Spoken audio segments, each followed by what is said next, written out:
النساء بسم اللہ الرحمن الرحیم۔ النبی اولا بالمؤمنین من انفسهم وازواجہ امہاتہم۔ ایمان والوں کو نبی کریم صلی اللہ علیہ وسلم سے اپنی جانوں سے بھی زیادہ تعلق ہے، اور نبی کریم صلی اللہ علیہ وسلم کی عورتیں ان کی مائیں ہیں۔ وَأُولُو الْأَرْحَامِ بَعْضُهُمْ أَوْلَىٰ بِبَعْضٍ فِي كِتَابِ اللَّهِ مِنَ الْمُؤْمِنِينَ وَالْمُهَاجِرِينَ۔ اور قرابت داروں کا ایک دوسرے سے زیادہ تعلق ہے اللہ تعالیٰ کی کتاب میں مومنین سے اور مہاجرین سے زیادہ۔ إِلَّا أَن تَفْعَلُوا إِلَىٰ أَوْلِيَائِكُمْ مَعْرُوفًا، مگر یہ کہ تم کرنا چاہو اپنے دوستوں سے کچھ احسان۔ كَانَ ذَلِكَ فِي الْكِتَابِ مَسْطُورًا، یہ کتاب میں لکھا ہوا ہے۔ آیت نمبر 6 سورہ احزاب۔ اس آیت کی تفسیر کے مومنین کو نبی کریم صلی اللہ علیہ وسلم سے زیادہ تعلق ہے، اپنی جانوں سے بھی زیادہ، کیونکہ انسان کا جو نفس ہوتا ہے، انسان کا جو دل ہوتا ہے، وہ اس کو برے کاموں کی طرف چلنے کا بھی حکم دیتا ہے اور اچھے کاموں کی طرف چلنے کا بھی حکم دیتا ہے۔ اگر وہ اچھے کاموں کی طرف چلنے کا حکم دیتا ہے تب تو اس کے لیے نفع ہوتا ہے، اور اگر وہ برے کاموں کی طرف چلنے کا حکم دیتا ہے تو وہ انسان کے لیے وبال جان بن جاتا ہے، وہ نفس ہی انسان کے لیے وبال جان بن جاتا ہے، وہ دل ہی انسان کے لیے وبال جان بن جاتا ہے، مصیبت کا سبب بن جاتا ہے۔ جبکہ نبی کریم صلی اللہ علیہ وسلم کی جو تعلیم ہے، آپ صلی اللہ علیہ وسلم کی جو تربیت ہے، اور آپ صلی اللہ علیہ وسلم کی جو تعلیم ہے، اور آپ صلی اللہ علیہ وسلم سے تعلق، آپ صلی اللہ علیہ وسلم سے جو محبت ہے، وہ سراسر نفع ہی نفع ہے، یعنی وہ انسان کو ہر صورت میں فائدہ پہنچاتی ہے۔ آپ صلی اللہ علیہ وسلم کی جو تعلیم ہے وہ سراسر نفع ہی نفع ہے، یعنی وہ ہر صورت میں فائدہ دیتی ہے، ہر صورت میں نفع دیتی ہے۔ آپ صلی اللہ علیہ وسلم سے محبت جو ہے وہ بھی ہر صورت میں نفع دیتی ہے، ہر صورت میں فائدہ دیتی ہے۔ تو اس لیے کسی بھی شخص کا تعلق کسی بھی شخص سے یا اپنے آپ سے اتنا زیادہ گہرا اور اتنا زیادہ فائدے کا باعث نہیں ہو سکتا جتنا نبی کریم صلی اللہ علیہ وسلم سے تعلق انسان کے لیے سب سے زیادہ فائدے مند اور سب سے زیادہ خیر و برکت والا اور سب سے زیادہ نفع والا ہو سکتا ہے۔ نبی کریم صلی اللہ علیہ وسلم کی جو تعلیمات ہیں اس میں ہمیں کسی قسم کا شک و شبہ نہیں ہے، اس پر ہم عمل کریں گے تو وہ لازمی ہمیں جنت کی طرف لے کر جاتی ہیں،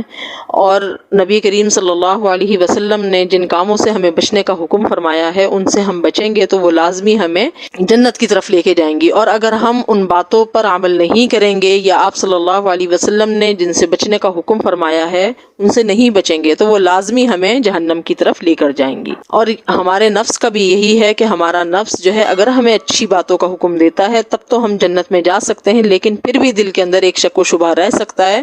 کہ ہو سکتا ہے کہ ہم نے کام صحیح نہ کیا ہو، یا ہمارے دل نے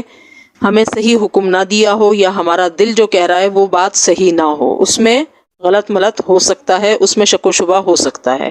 جبکہ نبی کریم صلی اللہ علیہ وسلم کی تعلیمات میں کسی قسم کا شک و شبہ نہیں ہے، تو اس لحاظ سے نبی کریم صلی اللہ علیہ وسلم کا حق جو ہے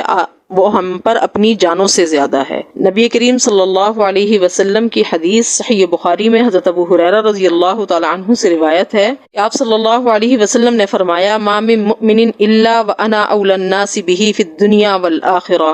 اقرؤوا ان شئتم النبي اولى بالمؤمنين من انفسهم، یعنی کوئی مومن ایسا نہیں ہے جس کے لیے میں دنیا اور آخرت میں سارے انسانوں سے زیادہ اولا اور اقرب ہوں۔ تو اس کی تصدیق کے لیے قرآن کریم کی یہ آیت النبی اولا بالمؤمنین من انفسہم پڑھ لو۔ اس حدیث کا حاصل یہ ہے کہ نبی کریم صلی اللہ علیہ وسلم ہر مومن کے لیے، ہر مومن ہر مسلمان کے لیے تمام دنیا سے زیادہ شفیق اور مہربان ہیں۔ آپ صلی اللہ علیہ وسلم سے زیادہ ماں باپ بھی شفیق اور مہربان نہیں ہو سکتے، اور ہر انسان کے لیے ضروری ہے، ہر مومن کے لیے ضروری ہے کہ وہ نبی کریم صلی اللہ علیہ وسلم سے سب سے زیادہ محبت رکھے۔ اس کو نبی کریم صلی اللہ علیہ وسلم سے زیادہ کسی بھی شخص سے محبت نہیں ہونی چاہیے۔ نبی کریم صلی اللہ علیہ وسلم کا دوسرا ارشاد صحیح بخاری اور صحیح مسلم کے اندر ہے کہ لا یؤمن احدکم حتی اکون احب الیہ من والدہ وولدہ والناس اجمعین، کہ یعنی تم میں سے کوئی شخص اس وقت تک مومن نہیں ہو سکتا جب تک اس کے دل میں میری محبت اپنے باپ، اپنے بیٹے اور سب انسانوں سے زیادہ نہ ہو جائے۔ تو اس آیت سے اور اس حدیث سے یہ معلوم ہوتا ہے، ان احادیث سے ہمیں یہ معلوم ہوتا ہے کہ نبی کریم صلی اللہ علیہ وسلم کا تعلق آپ صلی اللہ علیہ وسلم کی جو شفقت اور محبت ہے اور ہمیں جو آپ صلی اللہ علیہ وسلم سے محبت رکھنی چاہیے وہ تمام امت سے زیادہ ہونی چاہیے، اپنے والدین، اپنی اولاد اور تمام عزیز و اقارب سے، تمام دنیا کی جتنی بھی چیزیں ہیں اس سب سے زیادہ ہمیں اپنے نبی صلی اللہ علیہ وسلم سے محبت ہونی چاہیے، تبھی ہمارا ایمان کامل ہوگا۔ اور اللہ کے نبی صلی اللہ علیہ وسلم کو بھی اپنی امت سے سب سے زیادہ محبت تھی، سب سے زیادہ تعلق تھا، سب سے زیادہ شفیق، سب سے زیادہ مہربان تھے۔ اتنا ماں باپ بھی مہربان نہیں ہو سکتے جتنے نبی کریم صلی اللہ علیہ وسلم شفیق اور مہربان تھے۔ ایک ماں جو ہوتی ہے وہ اپنی اولاد پر سب سے زیادہ مہربان ہوتی ہے، لیکن نبی کریم صلی اللہ علیہ وسلم کی مہربانی اور محبت جو ہے وہ ماں سے بھی بڑھ کر ہے، سب سے بڑھ کر نبی کریم صلی اللہ علیہ وسلم کی محبت ہے۔ تو اس آیت میں اللہ تعالیٰ ہمیں یہی بات بتا رہا ہے، اور پھر فرمایا کہ نبی کریم صلی اللہ علیہ وسلم کا تعلق سب سے زیادہ ہونا چاہیے ایک مومن کے لیے۔ پھر آگے فرمایا وَأَزْوَاجُهُ أُمَّهَاتُهُمْ، کہ نبی کریم صلی اللہ علیہ وسلم کی جو ازواج ہیں وہ تمہاری مائیں ہیں، کہ نبی کریم صلی اللہ علیہ وسلم کی ازواج سے محبت رکھنا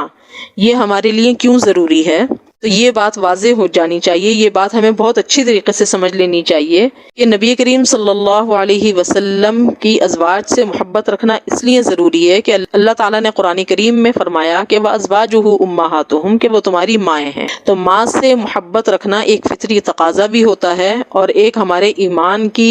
ہمارے دین بھی ہمیں سکھاتا ہے کہ اپنے ماں سے محبت رکھنی ہے۔ تو ہمارے دل کے اندر اپنی امہات المؤمنین کے لیے، اپنے نبی صلی اللہ علیہ وسلم کی ازواج کے لیے بھرپور محبت ہونی چاہیے۔ اور دوسری چیز یہ کہ ان سے محبت رکھنا اس لیے بھی ضروری ہے کیونکہ جب ہم ان سے محبت رکھیں گے تو نبی کریم صلی اللہ علیہ وسلم کو اس سے خوشی محسوس ہوگی، اور نعوذ باللہ اگر ہم ازواج مطہرات کے بارے میں کوئی غلط بات کہتے ہیں یا ان سے محبت نہیں رکھتے یا ان کی توہین کرتے ہیں تو اس سے نبی کریم صلی اللہ علیہ وسلم کی ذات مبارک کو تکلیف پہنچے گی، آپ صلی اللہ علیہ وسلم کے دل کو تکلیف پہنچے گی۔ تو اس لیے ان سے محبت رکھنا یہ ہمارے لیے ضروری ہے، ہمارے ایمان کا حصہ ہے، اور ان سے نعوذ باللہ بغض رکھنا یا نعوذ باللہ ان کی کسی قسم کی بھی کردار کشی کرنا یا نعوذ باللہ ان کے درجے کو کسی بھی طریقے سے کمتر کرنا، یہ نبی کریم صلی اللہ علیہ وسلم کو ایذا دینے کے مترادف ہوگا۔ ایسے ہی ہوگا گویا کہ ہم نے نبی کریم صلی اللہ علیہ وسلم کو ایذا پہنچائی ہے۔ اعاذنا اللہ من۔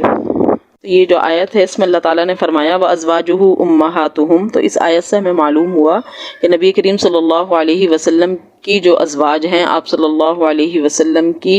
جو بیویاں ہیں وہ امت کی مائیں ہیں، تو اس وجہ سے ان کا اکرام اور ان کا ادب، ان کا احترام بہت زیادہ ضروری ہے، اور وہ کرنا ہر مسلمان مرد اور عورت پر فرض ہے، کیونکہ ماں کا ادب کرنا، ماں کا احترام کرنا یہ ہر مرد اور عورت پر اللہ تعالیٰ نے فرض قرار دیا ہے۔ تو یہ بھی چونکہ مائیں ہیں تو اس وجہ سے ہر مومن مرد، ہر مومن عورت پر ضروری ہے کہ وہ ان کا ادب کرے، احترام کرے، اور ان کی ادنا سے ادنا گستاخی، ادنا سے ادنا برائی سے بھی بچے،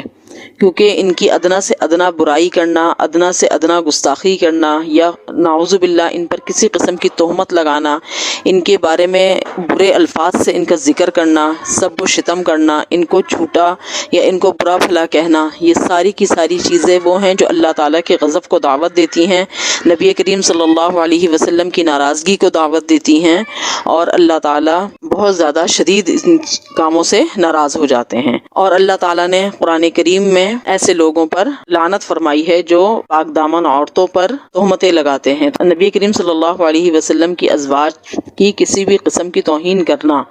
یہ اسی لعنت کے پھر مترادف ہوگا، اللہ تعالیٰ ان پر بھی وہی لعنت فرمائیں گے جو اللہ تعالیٰ نے پاک باز عورتوں پر تہمت لگانے پر لعنت فرمائی ہے۔ تو اس چیز سے بہت زیادہ بچنا چاہیے، ان سے ویسے ہی محبت رکھنی چاہیے جس طریقے سے ماں سے رکھی جاتی ہے، کیونکہ دو وجوہات ہیں، ایک تو ان سے محبت رکھنے کی وجہ یہ ہے کہ وہ مائیں ہیں، دوسری یہ ہے کہ ان سے محبت رکھنا نبی کریم صلی اللہ علیہ وسلم سے محبت رکھنا ہے، اور ان سے بغض رکھنا نبی کریم صلی اللہ علیہ وسلم سے بغض رکھنا ہے، آپ صلی اللہ علیہ وسلم کو تکلیف دینا ہے۔ تو اس چیز کا ہمیں بہت زیادہ خیال رکھنا چاہیے۔ پھر آگے اللہ تعالیٰ نے یہ فرمایا کہ وَأُولُو الْأَرْحَامِ بَعْضُهُمْ أَوْلَىٰ بِبَعْضٍ فِي كِتَابِ اللَّهِ، تو یہاں پر کسی شخص کو یہ ذہن کے اندر یہ آ سکتا تھا کہ اللہ کے نبی صلی اللہ علیہ وسلم کو اللہ تعالیٰ نے فرمایا ہے کہ النبی اولا بالمؤمنین، کہ نبی صلی اللہ علیہ وسلم کا سب سے زیادہ مومنین پر حق ہے، ان کی جانوں سے بھی زیادہ۔ اور دوسری بات فرمائی کہ ان کی ازواج جو ہیں وہ امت کی مائیں ہیں۔ تو کسی کے دل میں یہ آ سکتا تھا کہ ہو سکتا ہے کہ جب ہم میں سے کوئی مرے، کسی کا انتقال ہو، تو اس کا جو ترکہ ہے، اس کی جو وراثت ہے، جو چھوڑا ہوا مال ہے، اس میں سے نبی کریم صلی اللہ علیہ وسلم کو اور امہات المؤمنین کو حصہ دیا جائے گا۔ کسی کے دل میں یہ اشکال آ سکتا تھا، کسی کے دل میں یہ چیز آ سکتی تھی، کیونکہ جب نبی کریم صلی اللہ علیہ وسلم روحانی والد ہوئے، آپ صلی اللہ علیہ وسلم کا حق سب سے زیادہ ہوا، اور امہات المؤمنین مائیں ہوئیں، تو پھر ماں اور باپ کا تو حق وراثت میں بھی ہوتا ہے۔ تو کسی کے دل میں یہ چیز آ سکتی تھی، کسی کے دل میں یہ شبہ آ سکتا تھا، تو اس لیے اللہ تعالیٰ نے اس کی وضاحت فرما دی، اولو الارحام بعضهم اولا ببعضهم فی بعض فی کتاب اللہ کہہ کر۔ قرابت والوں کا ایک دوسرے پر زیادہ حق ہے، زیادہ لگاؤ ہے اللہ تعالیٰ کی کتاب میں، اللہ تعالیٰ کے حکم میں جو ہے زیادہ حق ہے مومنین سے بھی اور مہاجرین سے بھی۔ تو یہاں پر مومنین کی اللہ تعالیٰ نے یہ قید فرمائی کہ کسی کو مومنین آپس میں مومنین کے بارے میں یا مہاجرین کے بارے میں یہ شک و شبہ ہو سکتا تھا کہ شاید، یا نبی کریم صلی اللہ علیہ وسلم کے بارے میں یا ازواج کے بارے میں یہ شبہ ہو سکتا تھا کہ ہم وراثت میں بھی ان کا حصہ دینا ہوگا، وراثت میں بھی جس طریقے سے ماں باپ کو حصہ دیا جاتا ہے تو ایسے ہی نبی کریم صلی اللہ علیہ وسلم کو امہات المؤمنین کو حصہ دیا جائے گا۔ تو اس کی تردید فرمائی کہ ایسا نہیں ہے، جو قرابت والے ہیں اللہ تعالیٰ کے حکم میں، یعنی کہ وراثت کے مسائل کے اندر قرابت والوں کا حصہ ایک دوسرے پر زیادہ ہے، نبی کریم صلی اللہ علیہ وسلم اور امہات المؤمنین کا حصہ نہیں لگایا جائے گا، وہ حصے دار اور وارث نہیں ہوں گے۔ وارث جو ہیں وہی ہوں گے جو اللہ تعالیٰ نے کتاب اللہ کے اندر مقرر فرمائے ہیں، یعنی کہ اولاد، ماں باپ، سگے ماں باپ، سگی اولاد، اور والدین، اور کچھ صورتوں کے اندر بہن بھائی، کچھ صورتوں کے اندر بھتیجے۔ تو یہ والی جو چیزیں ہیں، یہ جو حصے دار ہیں جو شرعی طور پر ہوتے ہیں، تو یہ اولو الارحام کہلاتے ہیں، قرابت والے کہلاتے ہیں۔ تو وراثت کے حقدار یہی ہوں گے، وراثت کے حقدار نہ نبی کریم صلی اللہ علیہ وسلم ہوں گے، نہ امہات المؤمنین ہوں گی، اور نہ ہی جو آگے قید لگائی من المؤمنین والمہاجرین، تو جو ہے مومنین میں ایک دوسرے کو اگر بھائی بنا لیا ہو، یا جس طریقے سے ابھی ایک آیت گزری تھی کہ جس میں اللہ تعالیٰ نے یہ فرمایا تھا کہ متبنی بنانا، یعنی کہ کسی بھی بچے کو جو ہے منہ بولا بیٹا بنا لینا، یہ اور اس کو پھر باپ کا نام دے دینا، یہ جائز نہیں ہے۔ تو یہاں پر اسی چیز کی وضاحت ہوئی کہ مومنین میں سے کوئی بھی شخص ہو، چاہے اس کو آپ نے بول کر بیٹا بنایا ہو، چاہے بول کر باپ بنایا ہو، تب بھی وہ وراثت کا حقدار نہیں ہوگا، بلکہ حقیقی وارث جو ہیں وہی وراثت کے حقدار ہوں گے۔ اور مہاجرین کی جو اللہ تعالیٰ نے قید فرمائی، تو یہ اس وجہ سے ہے کہ جس وقت نبی کریم صلی اللہ علیہ وسلم ہجرت کر کے مدینہ منورہ تشریف لائے تھے، تو مدینہ کے جو انصار تھے انہوں نے ایثار اور قربانی کی اعلیٰ مثال قائم کرتے ہوئے تمام مہاجرین کو اپنا بھائی بنا لیا تھا، یعنی کہ یہ اس طریقے سے ہو گئے تھے کہ ایک انصاری اور ایک مہاجر، ایک انصاری اور ایک مہاجر اس طریقے سے بھائی بن گئے تھے، اور بالکل سگے بھائی بن گئے تھے۔ تو ان میں جب انصار نے اپنا مال تقسیم کر رہے تھے اور اپنی ہر چیز پر مہاجرین کا حق رکھ رہے تھے، تو نبی کریم صلی اللہ علیہ وسلم نے اس وقت انصار کی وراثت جاری کی تھی کہ اگر انصار کا انتقال ہوتا ہے، کسی انصاری صحابی کا انتقال ہوتا ہے، تو اس کی وراثت اس کا جو مہاجر بھائی ہے اس کو ملے گی، اور اگر مہاجر بھائی کا انتقال ہوتا ہے تو اس کی وراثت اس کے انصاری بھائی کو ملے گی۔ تو یہ اس وقت ہجرت کی شروع کا حکم تھا۔ تو اللہ تعالیٰ نے یہاں پر قرآن کریم میں والمہاجرین لا کے اسی حکم کو منسوخ فرمایا ہے کہ اب اللہ تعالیٰ نے یہ چیز منسوخ فرما دی ہے، اور کسی بھی قسم کا کوئی بھی شخص ایک دوسرے کا حقدار نہیں ہوگا وراثت کا۔ وراثت کے حقدار صرف اور صرف رشتہ دار ہوں گے، رشتہ دار کے علاوہ کوئی بھی ایک دوسرے کا، چاہے وہ دینی بھائی بنا ہوا ہو، چاہے وہ تعلقات کی وجہ سے بھائی بنا ہوا ہو، چاہے وہ کسی بھی وجہ سے ایک دوسرے کے بھائی بنے ہوں، تو وہ وراثت کے حقدار نہیں ہوں گے۔ وراثت کے حقدار صرف اور صرف حقیقی رشتے ہوں گے۔ پھر فرمایا کہ الا ان تفعلوا الى اولیاءکم معروفا، کہ لیکن لیکن تم کرنا چاہو اپنے رفیقوں کے ساتھ کوئی احسان، یعنی کہ ایک تو مسئلہ یہ ہے کہ جب انسان مرتا ہے تو وہ اپنے تہائی مال کی وصیت کر سکتا ہے کسی بھی ایسے رشتہ دار کے لیے، یا کسی بھی ایسے تعلق کے لیے، کسی بھی ایسے دوست کے لیے، یا کسی بھی مد کے لیے، یعنی کہ مسجد میں پیسہ لگا دینا یا کہیں بھی پیسہ لگا دینا، تو اپنے تہائی مال کی وصیت کر سکتا ہے۔ تہائی مال سے زیادہ کی وصیت کرنا اس کے لیے جائز نہیں ہوتی۔ تہائی مال یعنی کہ مال کے 3 حصے کیے جائیں، جو وہ مال چھوڑ کر جا رہا ہے، مرنے والا مال جو چھوڑ کر گیا ہے اس کے 3 حصے کیے جائیں، اور جو تیسرا حصہ ہے ان برابر 3 حصے کیے جائیں، اور اس میں سے جو تیسرا حصہ ہے وہ تہائی مال کہلاتا ہے۔ تو اگر کسی مرنے والے نے اپنے تہائی مال کی وصیت کی ہے کہ میرا تہائی مال میرے مرنے کے بعد میرے فلاں رشتہ دار کو دے دیا جائے، اور وہ رشتہ دار بھی وہ ہو جن کا اللہ نے حصہ مقرر نہیں کیا، یعنی کہ جو وارث نہیں ہیں، وارثوں کے علاوہ کسی اور کے بارے میں تو وصیت کی جا سکتی ہے، لیکن جو وارث ہیں ان کے لیے وصیت کرنا جائز نہیں ہوتا۔ تو اگر مرنے والا انسان کسی کے بارے میں یہ وصیت کر جائے جو اس کا حقیقی وارث نہ ہو، شرعی طور پر قانونی طور پر اس کا وارث نہ ہو، ایسے شخص کے بارے میں مرنے والا وصیت کر جائے کہ میرا 1/3 مال جو ہے وہ فلاں شخص کو دے دینا جس کو میں نے منہ بولا بیٹا بنایا ہوا ہے، یا میرا 1/3 مال فلاں بزرگ کو دے دینا، یا فلاں مسجد میں لگا دینا، یا فلاں مدرسے میں لگا دینا، تو یہ کرنا جائز ہے۔ تو یہی چیز اللہ تعالیٰ بتا رہے ہیں کہ الا ان تفعلوا الی اولیاءکم معروفا، کہ لیکن تم اپنے ان لوگوں کے ساتھ، اپنے رفیقوں کے ساتھ تم جو احسان کرنا چاہو، یعنی کہ تہائی مال کی وصیت کر سکتے ہو،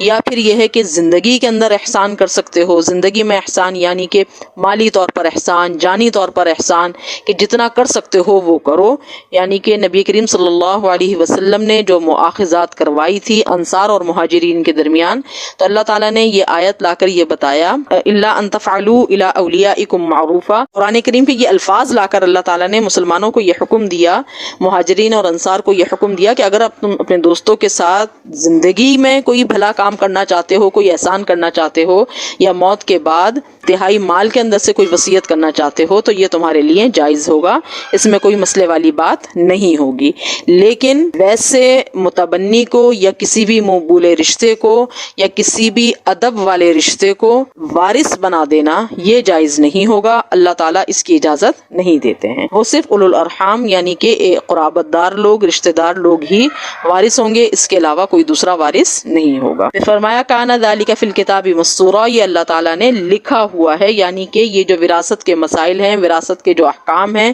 یہ اللہ تعالیٰ نے شروع سے کتاب کے اندر لکھے ہوئے ہیں، قرآن کریم میں لکھے ہوئے ہیں، تو اس کی خلاف ورزی کرنا جائز نہیں ہے۔ النساء